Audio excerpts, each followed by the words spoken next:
So yeah, this is about a collaboration with the Historical Society of Kent County called "We're Still Here: Black Countryside Communities in Kent County."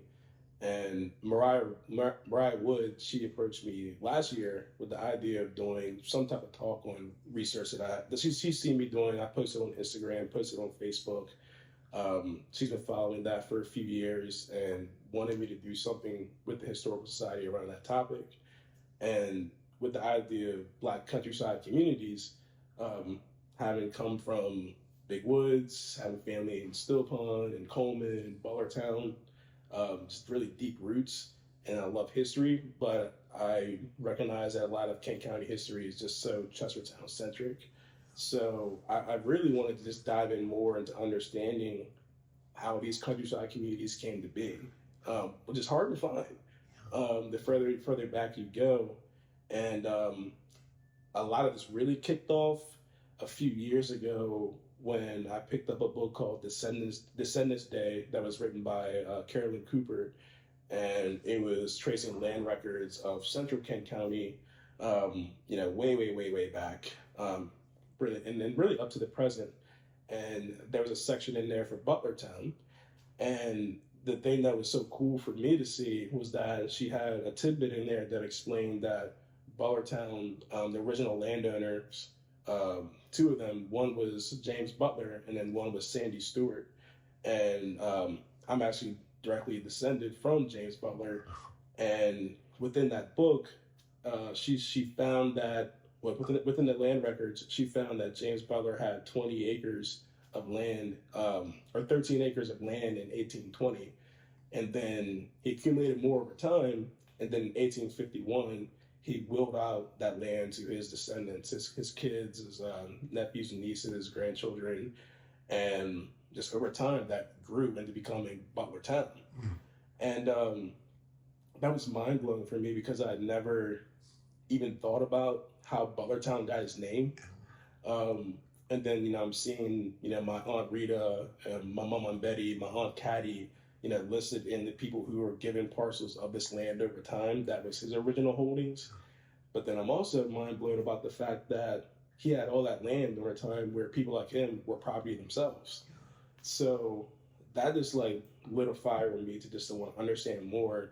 And that was like, okay, well, like if this is the case of Butlertown, what's it like for these other places that I grew up in? Some have been harder to figure out more than others, but it's been really cool. So Mariah came to me with this opportunity to do a talk. It's interesting, the James Butler story, because when you look at census records, there's a few James Butlers.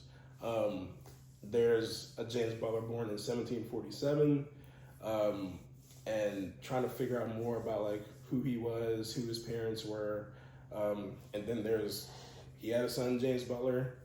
Others had sons, James Butler.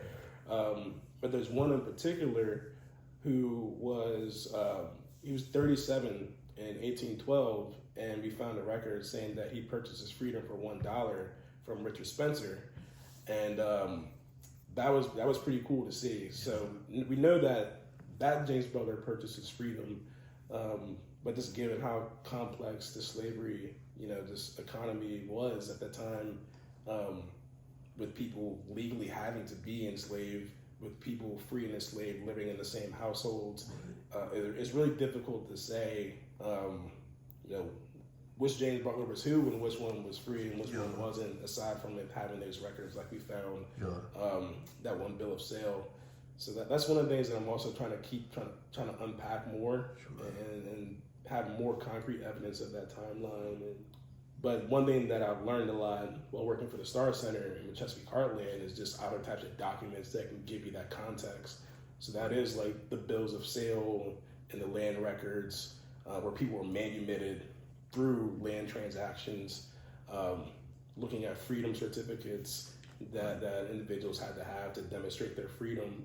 And those things take you beyond, kind of like, I think it's like 1860 that people say is kind of like the real like heavy block for tracing Black genealogy. But it's those records like that can at least get you back a little bit further. So Yeah, it's an interesting process. Yeah, so the event is going to be on June 21st at 1 p.m. at the Harwood Nature Center at Lawrence Preserve. And Sultana, they graciously allowed us to use their space. If anybody hasn't been to the Harwood Nature Center, I mean, it's a beautiful setting, right on the edge of Chestertown. Hopefully, it's a nice day. But I've even been there on like a downpour day, and it was still beautiful and it was peaceful. And I love that because, on the edge of town, even you look out from the center and it does give those vibes of the agricultural countryside, which is right on theme with the event of the day. And my hope with it is that, I really want to use a lot of materials that we collected through Chesapeake Heartland to showcase daily life in these communities. Um, but I also want to do, showcase some things that I found in newspaper articles, um, some annual reports of organizations that were involved with founding, black schools, in the 1860s.